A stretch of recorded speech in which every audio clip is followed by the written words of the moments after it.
Let's do it again then. Let's do it again. Last one. Last one. Following you, man. Hey, cuz. It's your boy, Wayne. And it's Élise here. Yay. Welcome to the first episode of the Unceded Identity Community Podcast. Yep, you know what happened last March 18th at Atomic Café in Montreal, Hochelaga Maisonneuve. We hope you enjoy. Good listening. The standing room only sold out audience here at the Atomic Café. Hey, two other friends are coming. Woo, Okay, woo. one, ready? Bang. Okay, everyone, welcome to the first Unceded Identity Community Podcast hosted here at the Atomic Café. In Hochelaga, yeah. Yeah, my name's Wayne, and with me. My name is Élise. So, let's get started. Yeah, let's get started. How do you want to start, Wayne? You know, we had this idea of starting with a land acknowledgement, but at the end, I didn't want to do it. Like my challenge has always been with land acknowledgements. When they started, they were super important, right? It was something that I was even asked by some organizations to help develop their land acknowledgement. It was made a meaningful impact. Because at that point, we didn't talk about the Indigenous folks and their plight. I honestly don't think we're there anymore. And now when I see a land acknowledgement, what I see is a lot of very performative allyship. And I guess what I could relate it to is like if you came to my house, right? You're at my house and you're looking for my most valuable thing, which right now is my Star Wars blanket set, officially trademarked, coolest thing I have in my house. And say you took it. Say you came in and you took it, right? I go back home and I'm like, that was a crime. That was a travesty. And, you know, I tell a few of my friends, and a few of my friends start doing, you know, this acknowledgement that was a travesty. It gets back to you. And then we go to your community podcast. And what's the solution there, right? The solution isn't you're going to do a Star Wars trademark blanket acknowledgement. That's not going to help anything. You telling me how you stole my Star Wars sheets doesn't help me sleep better at night, right? And if you were to ask me to stand up and give that acknowledgement that you took them, again, will not help me, right? So at this point, I think any land acknowledgement that isn't fully backed up with real, measurable responses that address the harms done to Indigenous people, you might as well not even do it. So with this podcast, we're not going to do that. That being said, if anybody here needs a land acknowledgement done, my values and principles are very fluid, and I'm very willing to do it, and my rates are very reasonable. like how much? How much will you get? How much would you be willing to receive for a land acknowledgement? You know, to get me out of my house, I need $150 an hour. No, well, minimum. That's not that much. But yeah, so that's the reason we're not doing a land acknowledgement on this podcast. Yeah. Wayne, can you tell me a bit, because this is called Unceded Identity, right? Can you tell me a bit more about like your project? How does it relate with other projects that you got or your own identities? You know, like for me, my relationship with my identity has always been very informative of who I am, right? Growing up, I dealt with a lot of very internalized colonialism. I hated being Indigenous, the idea of it. So that part of that identity was never a positive for me, right? And it was later on in life where I really started to engage with my culture, engage with my history, find a way to practically have my identity define who I am. And then I think we went to the other end of the spectrum, and then I was just Indian Wayne, right? Like I couldn't do anything that wasn't totally defined about me being Indigenous. And I played with this idea of like, well,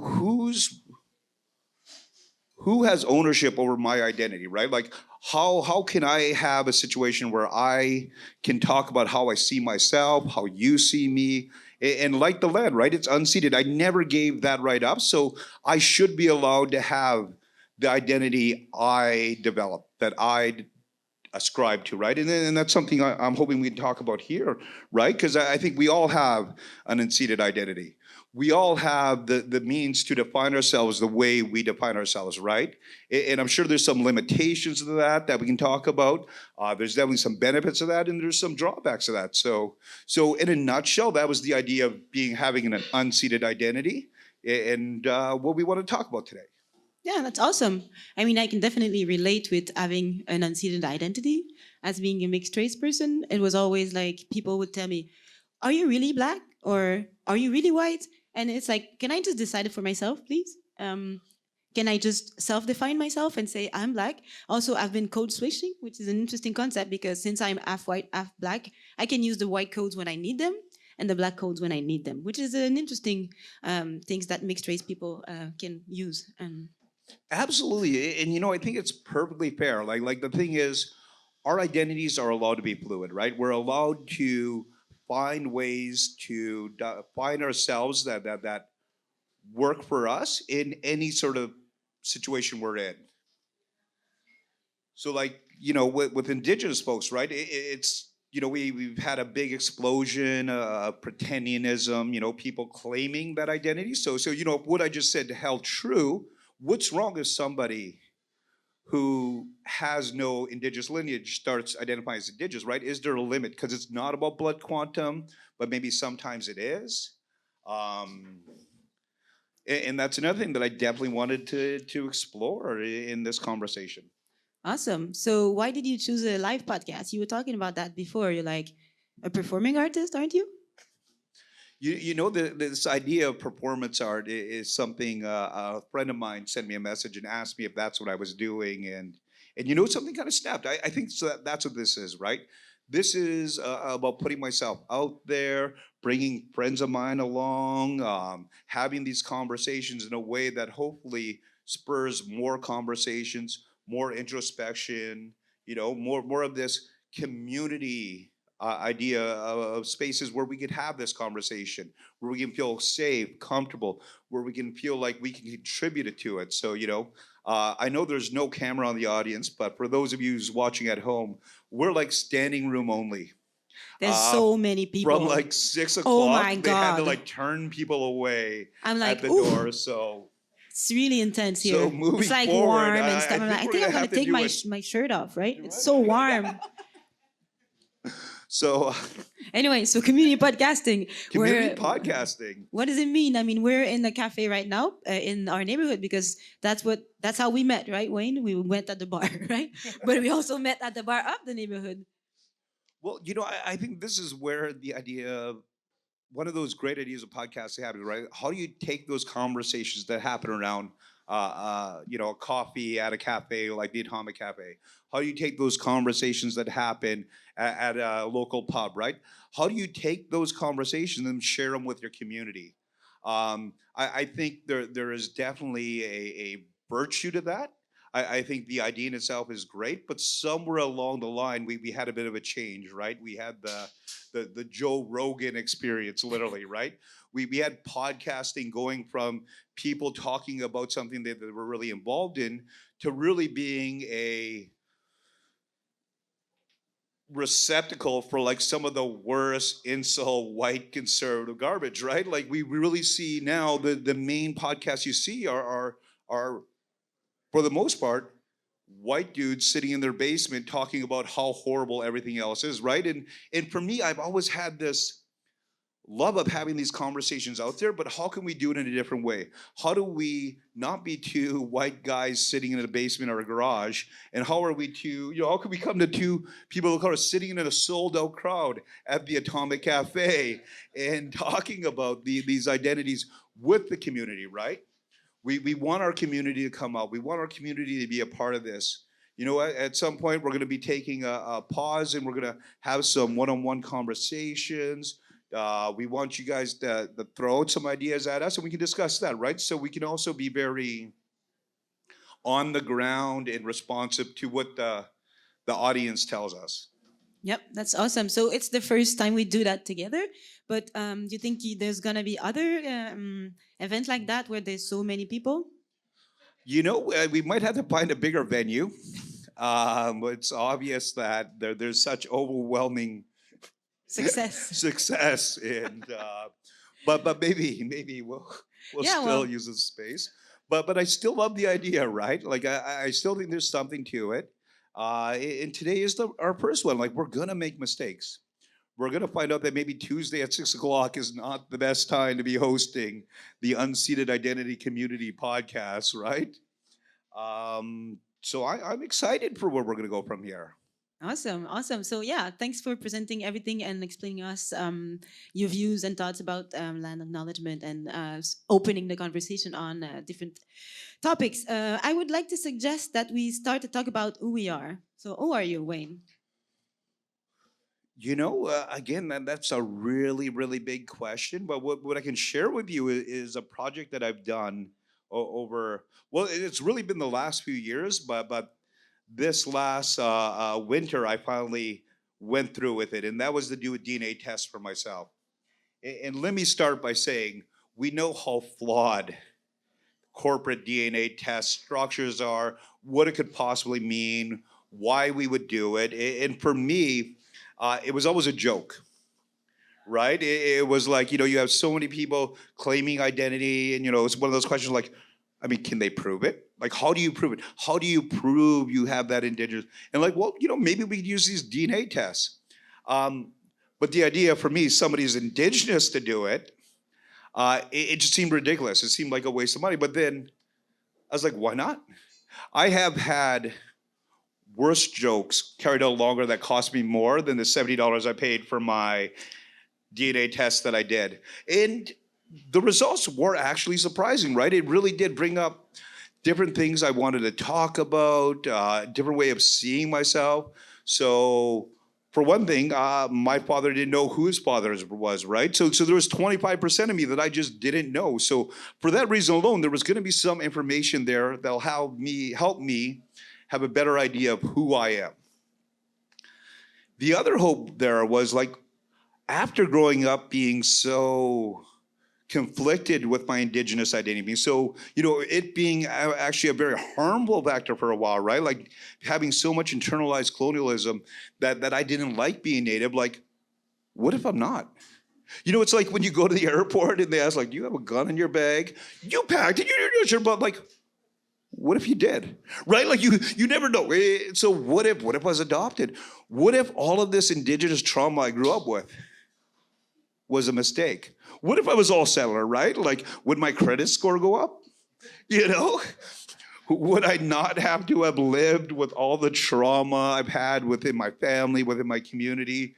So I am Native. How much percent? Ooh, I'm a solid 63% North American Indigenous. That's awesome. And what's the rest? I mean, are you black? Growing up, we had this. You're not answering the question, Wayne. Well, I am answering the question. So I don't know if you know who Charlie Pride is. Charlie Pride is this amazing outlaw country musician that was black, and he used to play in Northern Ontario every now and then. And what I was told is he told people he was related to people in Northern Ontario. And somewhere along the line, my family took on this family lore. It's like, we're actually related to Charlie Pride. When they had the Underground Railway, we know a lot of like black folks came up into our communities and they weren't welcome in the white communities, so that turned out to be a lie. I am 0% black, so maybe some people in my community are related to Charlie Pride. Unfortunately, I am not one of them. Well, I mean, we already saw that with your butt, so that's fine. I'm allowed to say it because I'm black. I'm joking here, but anyways, so you started talking about your identities, and so you did a DNA test. So you use like a biological tool to be able to define yourself. What would you think about like the fact that race or race as it's understood right now is a social construct? I mean, it absolutely is, right? Like this test really means very little, right? It means very little, but it also means something, right? Like yes, it is a social construct, but at the same time, me being Indigenous meant just mathematically I grew up with more poverty, right? It means mathematically I grew up with more chance of going to prison. It means mathematically there was more chance child protective services were going to be involved with my family and my people, right? Like it's a social construct, but it's a social construct within a society that is so broken and harmful that there are real lived experiences that are tied to our identities of race, right? You could think race is a social construct and that it doesn't need to be something we have to engage with or understand. But the fact is, there are very real lived experiences to Black, Indigenous, people of color in a North American context. Yeah, that's a super interesting way to look at it. And I'm not a black cis man, but I know, for example, if you're a black cis man in Montreal, your chances of being arrested randomly are way higher than if you're a cis white man. I've heard also that until really not that far away in our time, in time that black women were being forcibly sterilized, just like Indigenous women too. So it actually is a really embodied experience. So how do you feel about your racial identity? Like what why are you here today, Elise? Well, because you're my friend, and I want to help you. No, I'm joking. I wanted to bring my friend so you're not alone. No, I'm joking. I really use humor when I'm uncomfortable. So yeah, the main thing about my mixed identities is I'm still struggling on like reconnecting with the fact that my father is from Burkina Faso, but I don't really know him. So there's a lot of like past traumas, just not compared to yours, but mine definitely. So I think it's really interesting to share with the community because here in the super wide and cheerful audience, there is other racialized people from the neighborhood. So I'm happy that we can share different reflections on that. But yeah, I've been reconnecting a lot with the black side of my life. I'm interested in Afrofuturism, for example.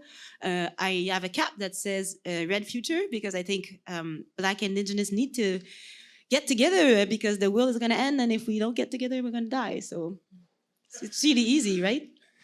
Dude, you are not kidding. We live in a horrible, horrible world, right? And it's good that we're getting this community. You know, we want to be seen having this conversation because at some point we're not going to be allowed to have this conversation, right? Like, Yeah. and it's only by like the grace of Dana Bush that we're even here, right? Like, we are both survivors of for us attempted genocides, right? Like, we are here is an act of resistance. Yeah, definitely. Podcasting as active resistance. I like that. Okay, I did a joke about stereotypes about like black butts and everything, but what do you think about us embodying the own stereotypes that were imposed to us? I think that really falls along the line of like, for one thing, they're just the horrible stereotypes, right? Like when people say Indigenous people are never on time or never show up. I mean, Helena's proof that that stereotype just isn't a thing because look at this crowd of my many Indigenous friends, family, community members that came out to support this podcast, right? It would be untrue to say that the Indigenous community doesn't show up to events when they say they're going to show up to an event. So they send me messages 20 minutes before the event saying they're on their way and not sure, because that just wouldn't happen in real life. Well, yeah, I mean, I understand that. I understand that. But in any case, yeah, I mean, it's stereotypes. It's like I remember when I was a kid, I really liked dancing. I like music. And everybody was like, oh, you dance so good. That's must be because you're black. And I'm like, wait, what is it like in my blood? And I grew up in a white family, so there's no cultural thing. So I remember thinking, oh, because I'm black, I need to like dancing, right? So this is kind of this weird construction that you do about yourself, but that's not necessarily negative because I think dancing is awesome. And also dancing is a big part of black community. I did break dancing, I did krump, I did a lot of like black dance types, and it was empowering. So why not sometimes? I think we do see that, like, sometimes those stereotypes are not harmful, right? Some of them are at worst a microaggression, right? Mm. One of the things I often talk about is, is an Indigenous person, there is this presumption that I am at one with nature, right? Like we have these horrible ideas and dehumanizations of Indigenous folks to an extent where if you're Indigenous, you must be a land defender, right? And let's be honest, we should all be land defenders. We are destroying the planet we are on, and we're going to make it unsustainable. So this shouldn't be just in the courts of Indigenous folks, but also there's this whole concept that I should be at one in nature, right? That for because I'm native, I'm less of a human being, right? And I'm more animalistic. I'm more at one and live in perfect balance with the nature, which it doesn't sound like a bad thing, but I hate nature. I cannot explain how much trees are dirty, the dirt is dirty, there's flies out there, shit will eat you out there. I'm not about that life. I am not about that life at all, right? For me, I am only happy when I'm surrounded by concrete, right? Like I find safety in that. And when people hear that, they're often like, Wait, what? floored by it. Like, what do you mean? We can't just drop you in any bush and you're just gonna know where north is, or you're gonna be able to survive by yourself. Like, my many non-Indigenous friends are like, shit, we were counting on you. When the world was gonna end, we were only picking you on team, our survivorship because we assumed you'd have those skill sets, and I do not.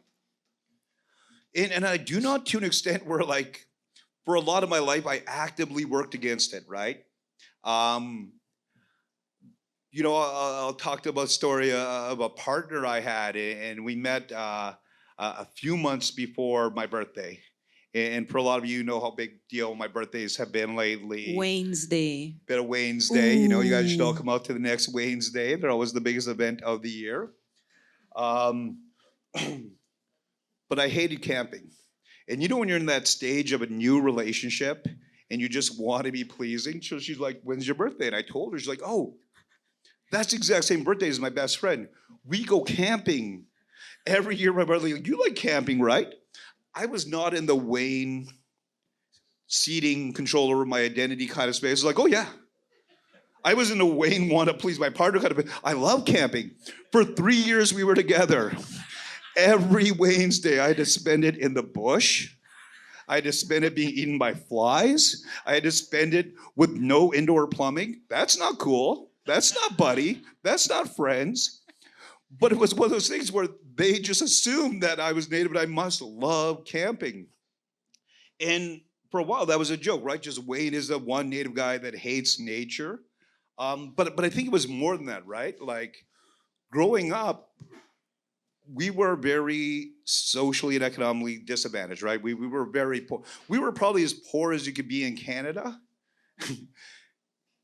It'd still be in Canada, right? So we lived in the city, and what it meant is a lot of times we'd be evicted.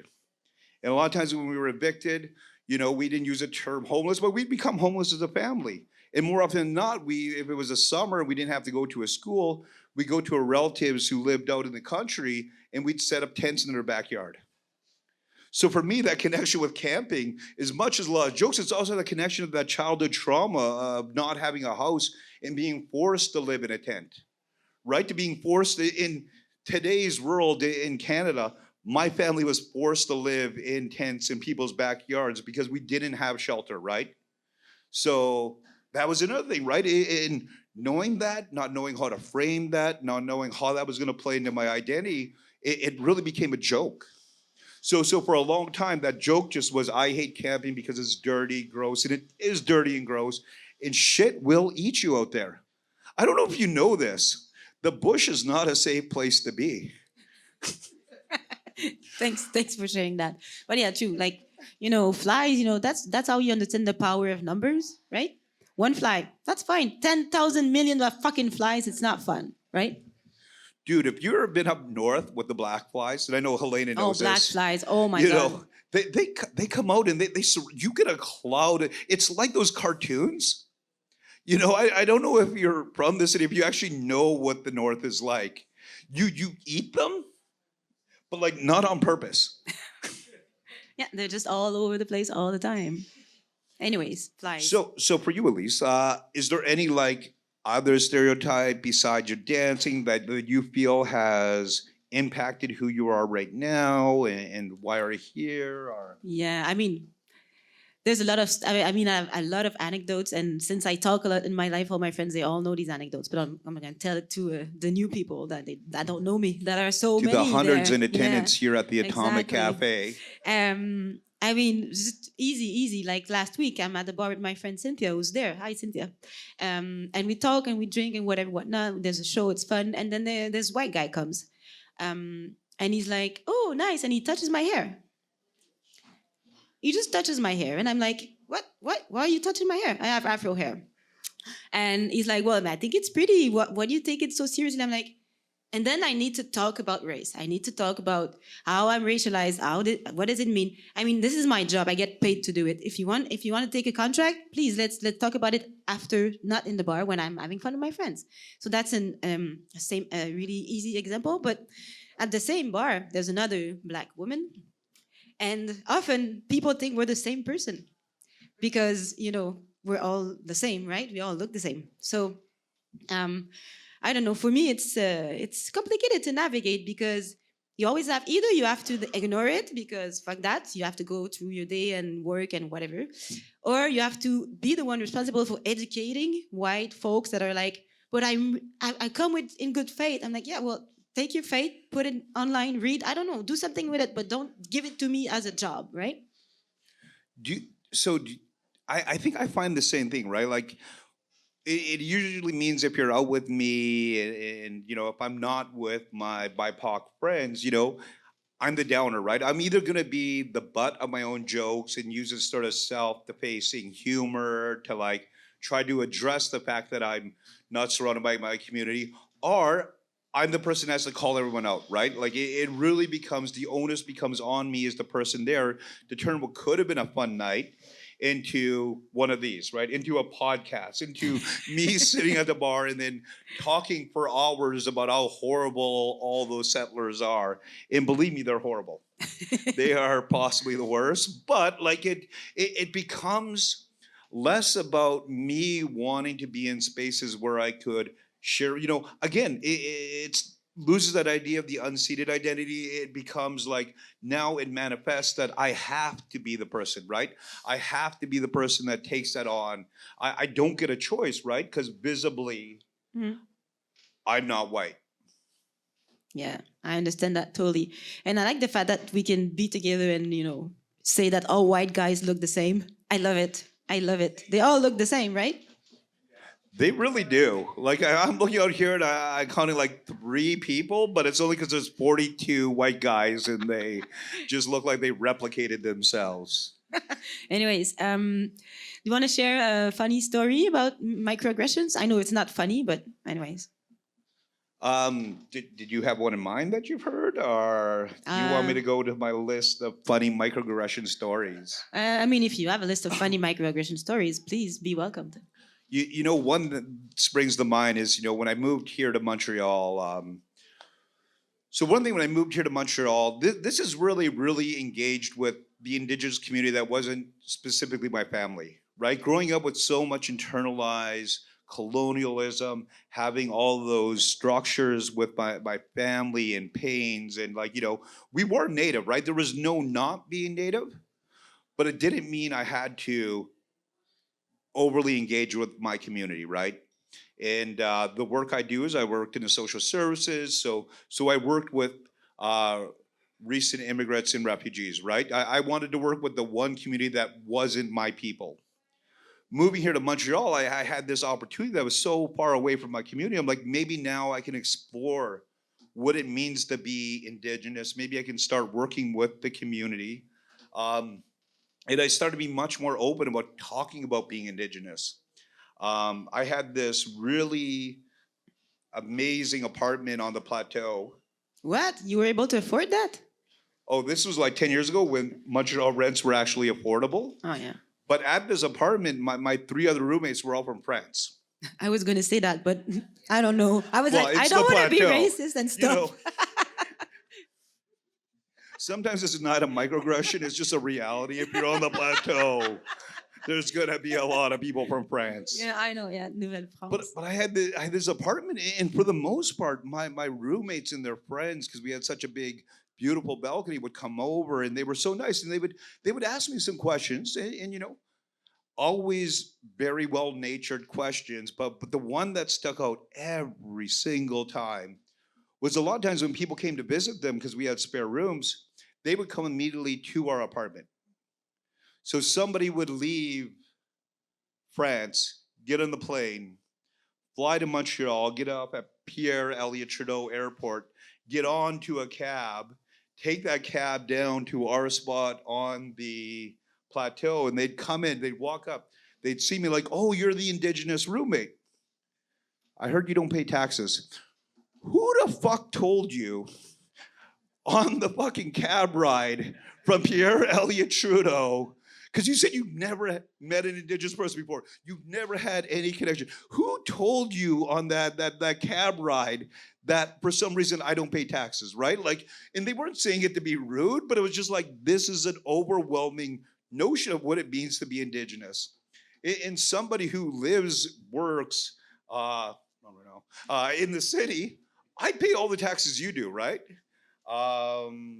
So that was always kind of one that I never understood. I never understood how that notion was so out there. And then it really comes down to this idea that Indigenous folks aren't a part of society. Like we're a drain. You need to have that notion. You need to have the notion that Indigenous peoples don't pay our way.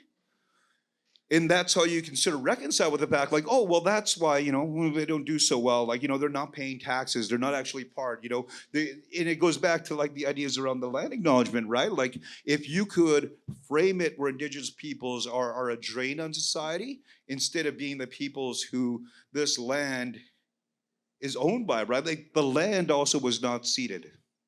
The land should still be rightfully owned by the Indigenous folks, right? But like, in order to build Canada into like what Canada has become, you really have to dehumanize Indigenous folks, right? You have to take away our ability to have any autonomy, any self-control. And the way you do that is by making these notions very pervasive. So pervasive that if you're flying from France to Montreal and you get out of Pierre Elliott Trudeau Airport, the taxi driver is going to tell you, natives don't pay taxes.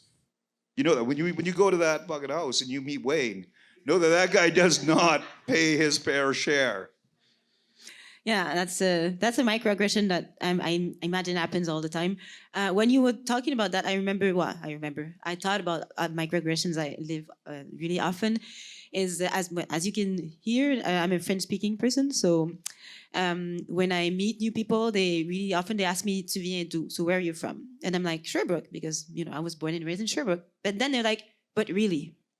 And I'm like, why would I lie? Like, I have other stuff to do than lie to you about where I'm from. Like, really, and anyways, and then it's either I have to tell them my complicated traumatic story with my family, or I have to go switch and do a joke because I want to get away of that situation.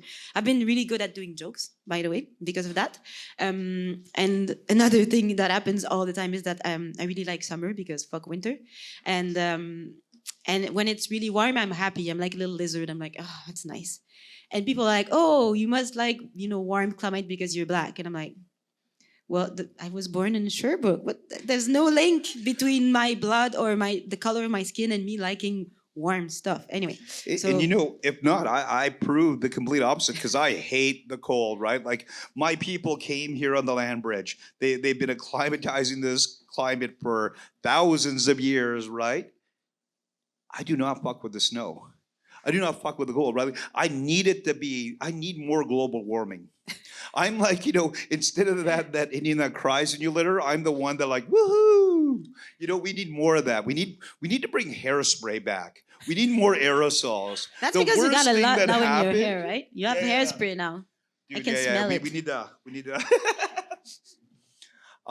But yeah, so I think maybe what we'll do now is we'll take a bit of a break. Yeah. Again, a sold-out crowd. Thanks. Make some noise. It's been amazing to be here at the Atomic Café. But we're going to take a small break. We definitely want to have some conversations with the hundreds in attendance here. And then we'll come back and we'll share a few more stories if that's all right with everyone. Let's have a cigarette. Hey, Che Thank McGuetch. you. We'll be Yeah. back. So that was part one of our conversation at the sold out Atomic Cafe. So much people. Oh my God, I can't believe it. So Élise, if somebody was looking to help out, what kind of roles do we have? Oh, I mean, basically anything. We are open to participation from BIPOC, from the neighborhood, obviously, and elsewhere if they want. If you have any skills that you want to share, we'll find something for you to do. Absolutely. So you could be on air, off air. Definitely need help with the post production, social media, social media. translation. Yeah. So we hope you enjoy part two, and Yeah, have a good listening. here we go.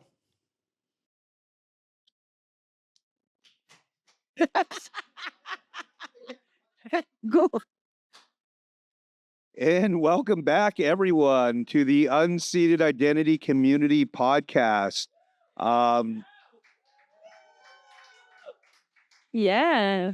Welcome back again to the sold out Atomic Cafe, standing room only for our first podcast. Very, very, very encouraging for our upcoming podcast when we repeat this. And during our break, we actually had some great conversations with members of our studio audience. And Élise, I think we even got some questions from the audience. So at this point, we're going to do more of our community participation, part of the community podcasting, and we're going to go over some of these questions and see where we end up. Yep, that's a great introduction. Thanks, Wayne, for that. So I have a question from my friend. Can I say your name? So for my roommate, Tamir, thank you so much for being around. Okay, so the question is whiteness a racial identity?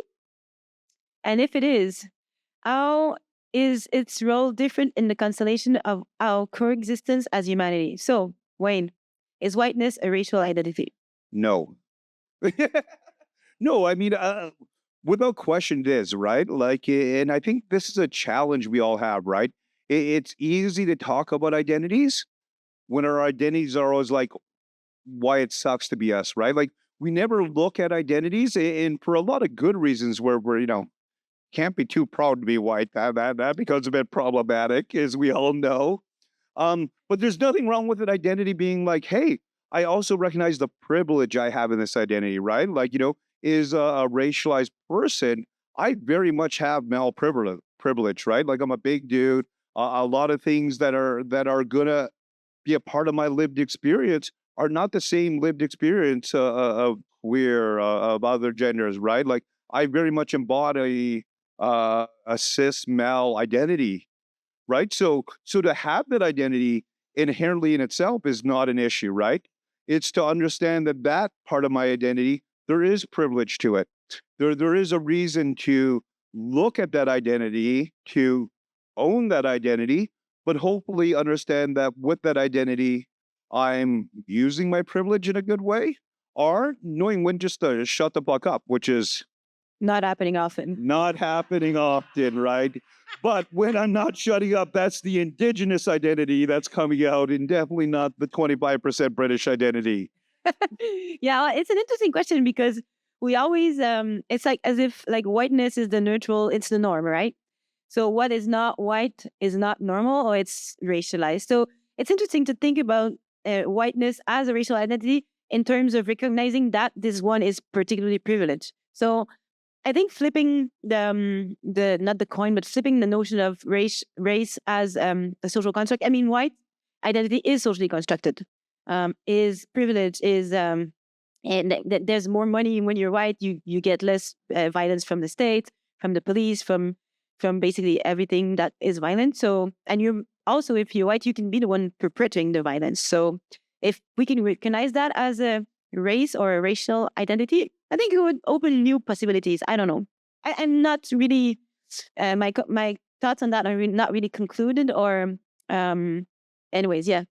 But I mean, it's also not to exclude the fact that somebody with a privileged identity can't also have shit for a whole lot of other reasons, right? It's not just to be white, it's to be always the one with the word privilege. Like, growing up, I grew up in very poor communities with very poor white folks that probably face a lot more barriers than some of my BIPOC friends who come from very Bourgeois. supportive communities, right? So when it comes to identity, right, this is just one tool, maybe more than a tool, it's a lens. It's a lens that we can look at ourselves, we can look at other people with. It's neither nor a tool, good or bad. It's a lens at how you look at things, right? Mm. Um, Yeah, I mean, you just talked about class, right? So being poor is definitely not a good thing in a capitalist society. So white poor people, they struggle too, right? you know what? I often But go back, and I've always had this argument where we're with other people of color or other progressive people. When we talk about like some of my heroes, like Malcolm, right? Malcolm very much at the end of his life talked about, and same with MLK, talked about how the racial constructs and challenges were kind of dwarfed by the economic challenges, right? That doesn't mean, again, it doesn't mean we get rid of that lens of race or BIPOC identities. It means that's just a lens that we're looking at. And when we're talking about a capitalist society, right? When we're talking about the spaces we live in right now, the spaces we see deteriorating right now, I probably have a lot more akin with, another white worker than I do with BIPOC landlord, right? Like these things really just can affect who we are, why we do the things we are, or solidarity, right? yeah, I mean, we're not going to have this debate, but I think anarchism is the best way to analyze capitalism. But You're wrong. anyways, I'm not wrong. I'm never wrong. Yeah, so that was a great question, Tamir. Do you have another question? Our friend Yo-Yo in the audience asked why we picked Hochelaga, why we did it here. And I think the simplest answer is this is where we live, right? And I think we were recording these are going to go out to a larger audience. But if we're talking about, and this is one of those anarchist principles, right? Like you start local. We wanted to have this in our community space. I mean, this is why we have a sold out Atomic Cafe. This is why they're standing room only, right? Like when you're having these conversations in your home, more likely your neighbors are going to come, right? More likely we're going to be able to have these conversations.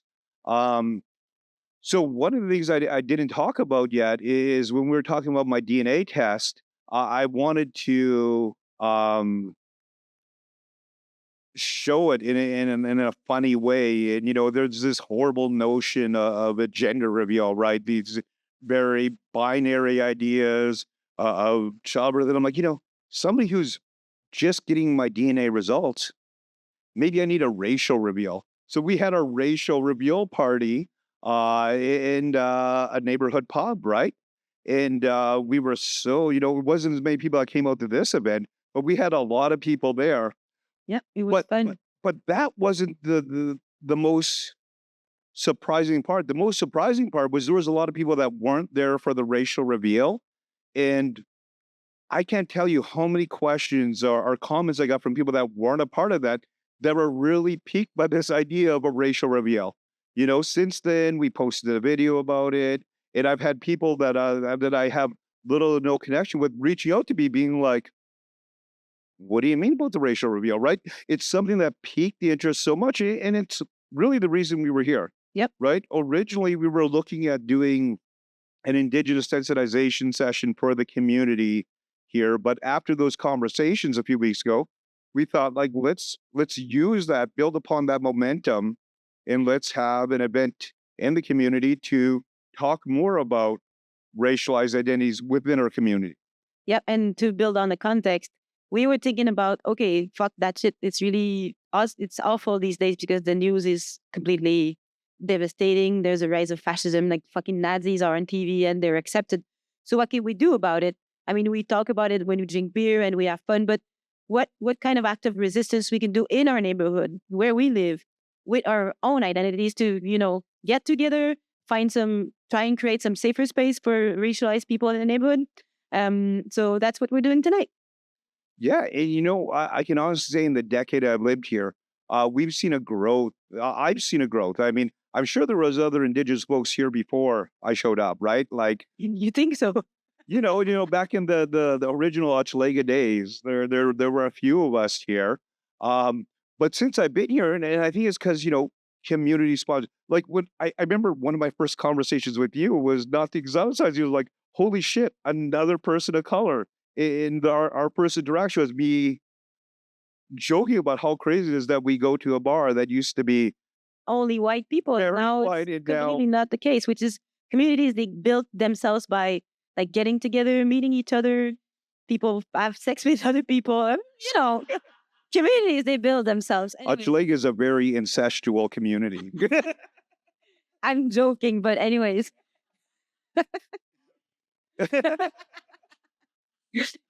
See, and actually, I think this goes back to like Yo-Yo's question, right? Like why we did this in the community. I think the other thing is our community is small. We're connected, and by having this podcast, maybe the next time we're at a pub and people ask us, "Can we touch your hair? Can you touch my feathers?" You're like, go listen to the podcast. yeah, We did this for you, right? We did this so nobody tickles my feathers anymore, yeah, yeah. unless you really want to. Or you really want to? Oh, I don't know. Anyways, let's go with another question. Which is a really great question. Who inspires or inspired you in your journeys of resilience and continued affirmation of plurality? So, who is your mentor? Who are your mentors? Who inspired you, Wayne? Apart from me, obviously. Well, it's me. It's always been me. I'm a very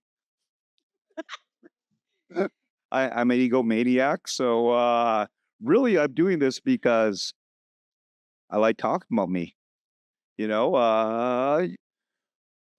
of course we have like amazing people in our community that we've had these conversations with. I don't know if I have that one person, right? Growing up, I was really connected with the activist scene. So again, the Malcolms, the Fidels, you a Are lot of they? men, I guess. Yeah, I was like, are there any women or non-binary people? I'm just saying.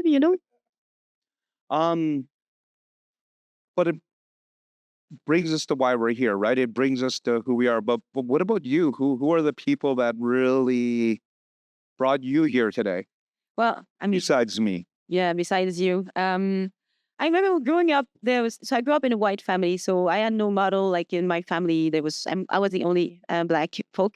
So I remember I really liked Michael Jackson, which is quite problematic now. But the way he was playing with race was interesting in terms of performativity.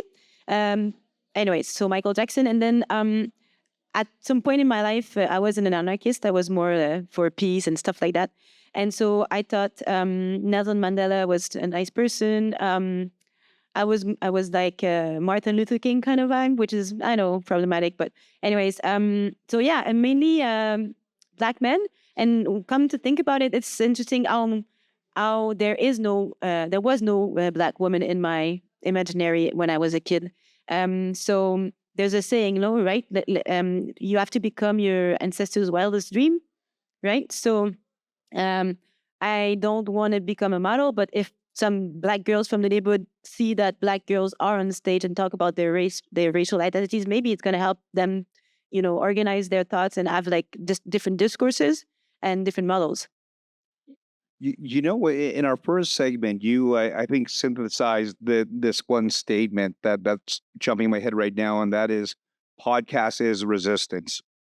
And why I think this fits so aptly what we're talking about is the idea that we're doing this podcast not so much for me, definitely just as much as the people that have inspired me through their resilience to come up here.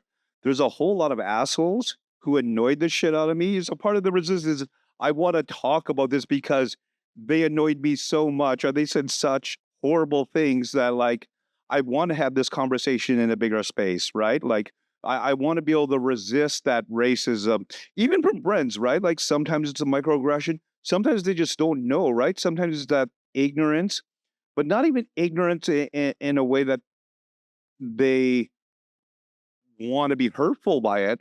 Ignorance because we live in a very ignorant society that might not know, understand, have a concept of what it's like to be a BIPOC person in our community, right?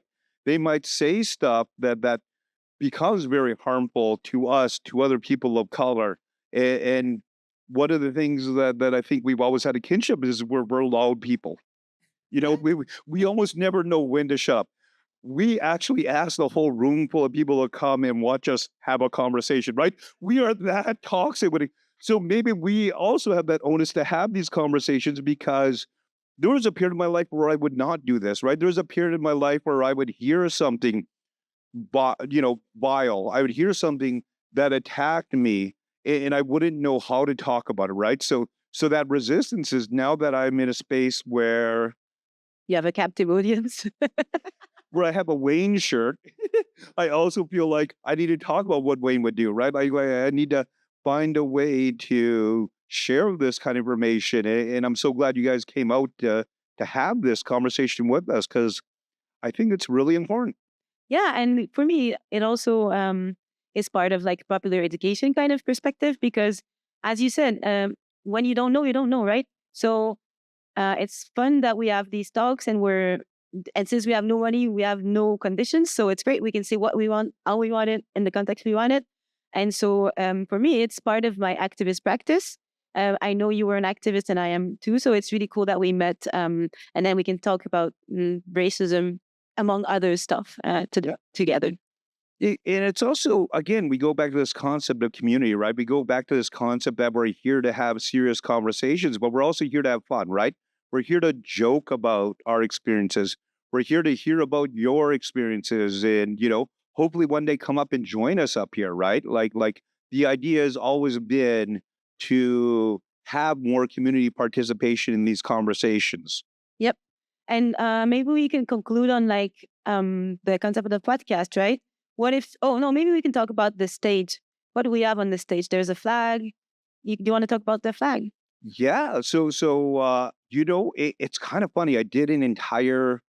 Almost did an entire podcast about racialized Indigenous identities, and I didn't really talk about my Indigenous identity.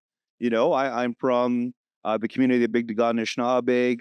I'm very proudly part of the Ojibwe Nation, and this is our Ojibwe flag. This is the Ojibwe Thunderbird that represents our nation. And it's hilarious that we're only talking about this at the end of the podcast, right? So it just shows how much we can talk about that we didn't even get to defining our own. And I know, likewise, I think you sort of alluded to where you're from, but didn't really stick on I'm that. from Sherbrooke, man.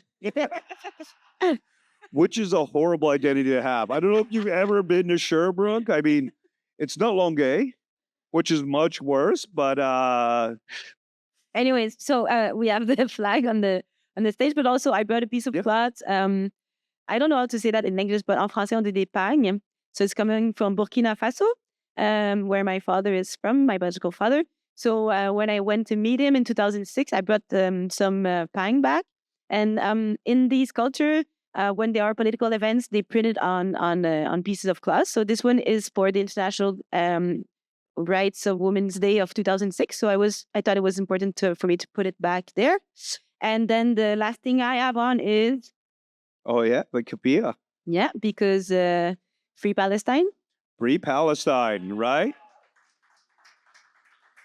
I mean, it'd be hard to talk about racialized and especially Indigenous identities without talking about Indigenous solidarity, right? Without also using our literal space we have right now to talk about things, to also talk about some of the things happening in the world and for far too long right now, right? So we have a lot of our Indigenous family members and our cousins out in Palestine that are living through some of the most atrocious attacks that could be imaginable.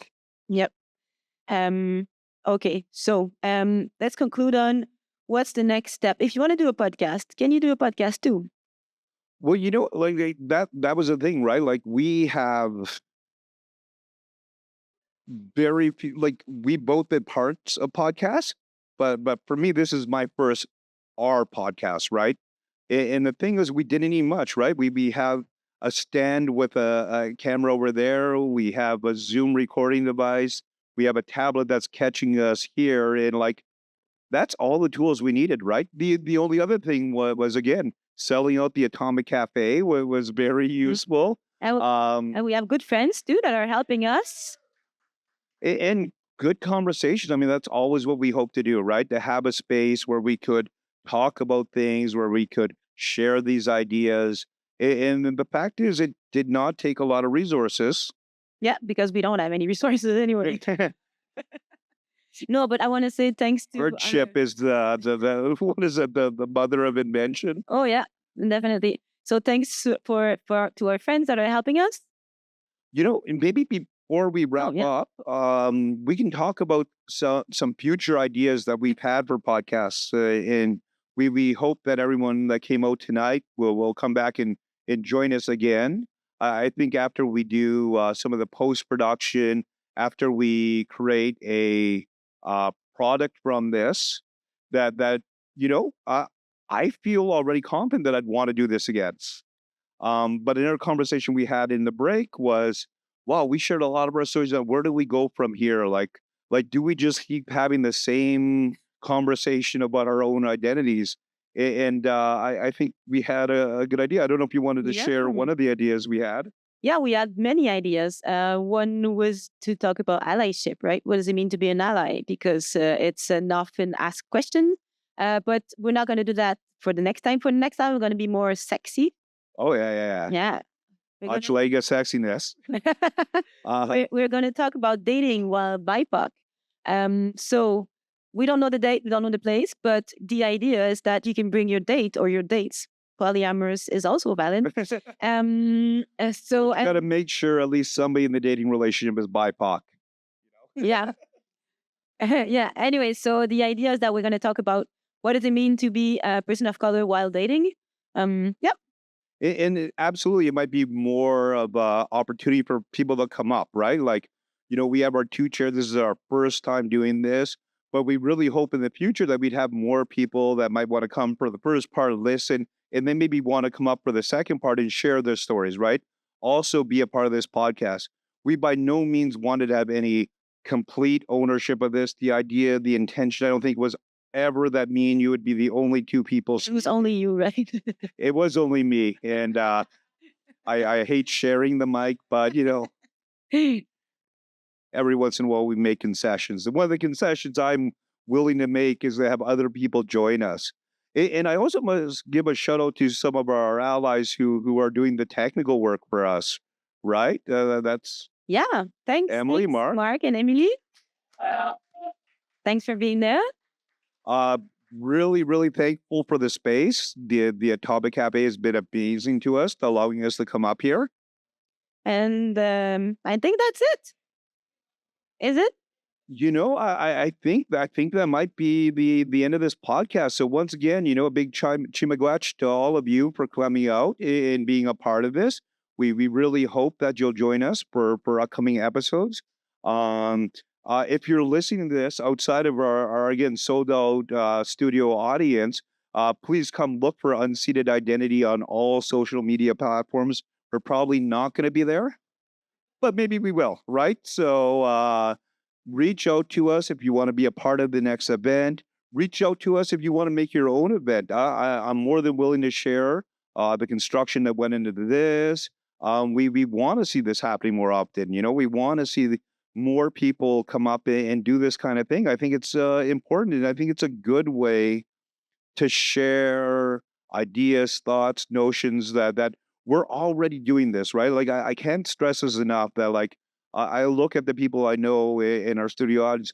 I've had this type of conversation with each and every one of you, and I've had other people be like, "Oh, I want to have that conversation too." So doing this in a public forum, very efficient way to talk about how great it is to be BIPOC in Hochelaga. Yeah. So podcast as resistance. Thank you. Yeah.